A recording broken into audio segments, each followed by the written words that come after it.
And then the other side of it,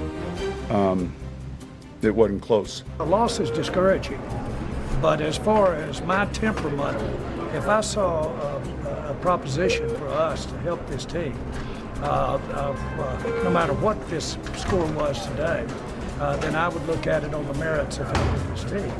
And if you're talking about trading for a player or trading a player, I'd completely look at it on the merits of the team, both for next week or the weeks after or for the longer term. So I'd have to answer your question, no, today would not affect a decision on trading for a player.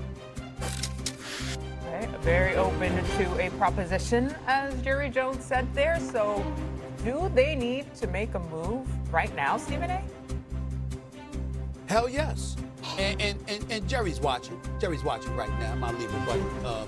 So it's important to him that I say this. You know, even though I have no desire to see a Cowboy fan happy, because nothing pleases me more than knowing a Cowboy fan is miserable during the holiday season. I mean, and not necessarily Thanksgiving, but certainly right around the time of Christmas going into the new year, when I see Cowboy fans miserable, it touches my heart. It's a beautiful, beautiful thing to see. It really, really is. You understand what I'm saying? So I'm not trying to help always, but in this particular instance, I'm going to tell you that my love for Jerry Jones is going to usurp my desire to troll Cowboy fans by telling them, my brother, you just turned 83, my man. Your better days are behind you, not in front of you. You know that. You understand? You talked about your own mortality, all right? You don't know how much longer you have. You have to value every day, Jerry Jones. You got the money. You're worth $16 billion. Your franchise is worth $13 billion, okay? You're number one in Forbes and all of this other stuff. And you got an offense, even though they didn't play well yesterday, because obviously Dak Prescott was going up against the defense. I'm so surprised.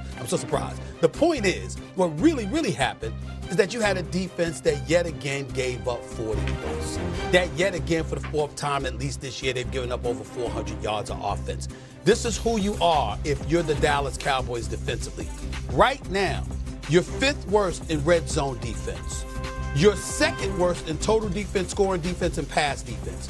And you're dead last, in third down defense. Your defense is awful. We just finished talking about the Steelers.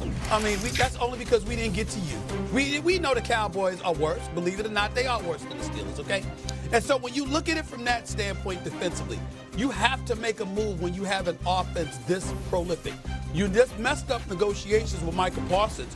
We don't know if you're not going to mess up negotiations with George Pickens, who's represented by the same dude that Micah Parsons is represented by, and David Mulugeta, who you refuse to talk to. You don't know if you're going to have this potency, or you don't know if Javonte Williams is going to run the football as effectively as he is now next year. You don't know if George Pickens is going to be there next year or not. You got the question marks that exist. It's incumbent upon Jerry Jones to go out there and a buffer of his defense. You got 2 first-round picks. You got $31.5 million in cap space, which is second most in the league behind the New England Patriots, okay? You have an opportunity to go out there and get it. Now, you can't get a guy like Myles Garrett who's going to be about $100 million, like damn cap hit or something. You can't have that. But a Max Crosby or somebody else, you could go out, you could see what you could do about going out and doing something like that. You've got to do something. You cannot stand pat if you're Jerry Jones and miss out on an opportunity for this offense to be in the postseason. Offense, one and done, as prolific as they are, you have to maximize this potential for Dak Prescott, CeeDee Lamb, and this Cowboys offense. You got to go do something defensively. Yeah, when you think about what's happening in Dallas, there's an obvious elephant in the room. And it's the Dallas Cowboys defense. Now, playing versus a quality of defense that Denver had presented, we saw a different version of Dak Prescott. He forced balls that he didn't necessarily need to force. But when you're playing how you're playing and you need points, how you need points, it puts the pressure on you to make plays. Okay, second. Now, we understand that your Libra friend and Jerry Jacoby Jones, or Jerry Jones, as we know him to be, is worth $16 billion, Stephen. Now, your words, not mine. And the salary cap is $31 million.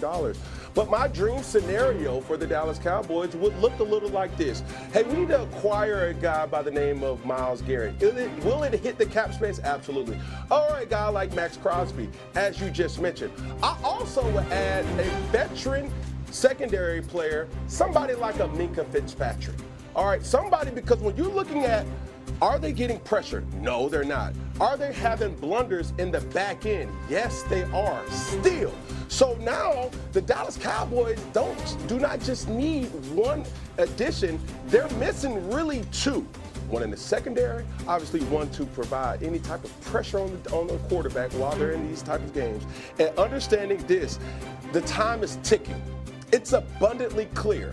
And what would be said if you have access to this explosive of an offense and you have this to be your issue? We just can't stop nobody.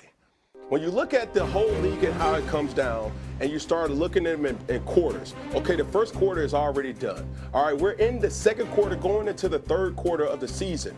And now you know exactly who you are or who you want to be as a team. As you're becoming that, things are still being highlighted for what you are not. It's time now that we make a move, and not to get a proposition, as he said, not offered to you. We need you to start to be the aggressor, Mr. Jerry, and say, hey, man, listen, I need help. Somebody help me. And that's what needs to happen in order for the Dallas Cowboys to have a chance. Go ahead, Woody. I got Sitting here something so to say. patiently, Woody. You know what? I've been sitting over here just itching. I can't believe either one of you guys. Even Jerry, your buddy Jerry, said it himself.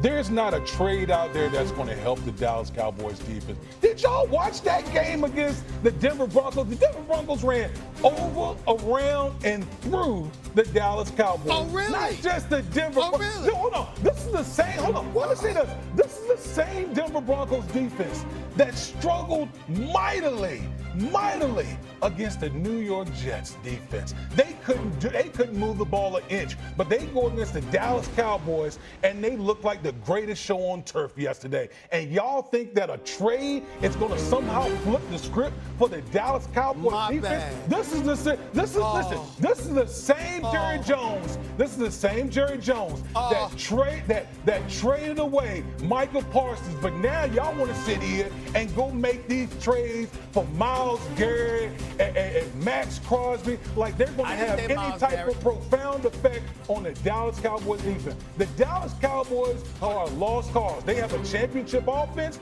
but that defense, my Lord, they're not going anywhere playing that type of defense. I just can't take it. I can't take it. I can't take it. I can't take it. You know what? I think Stephen A. trying to set us up. I think Stephen A. trying to set us up. No. Hold on. You shouldn't be allowed to talk about a defense for the rest of the show. Not after the pass you gave Pittsburgh. I mean, to sit up there and go from Pittsburgh to transition to Dallas, you're unbelievable. You're absolutely unbelievable. The hypocrisy that just came out of your mouth. You got to be kidding me. That's number one. Number two, there's a couple of things. Last time I checked, because Cam, I've told you this before, you're learning this. Woody's been working with me for years. That's my brother. You know that.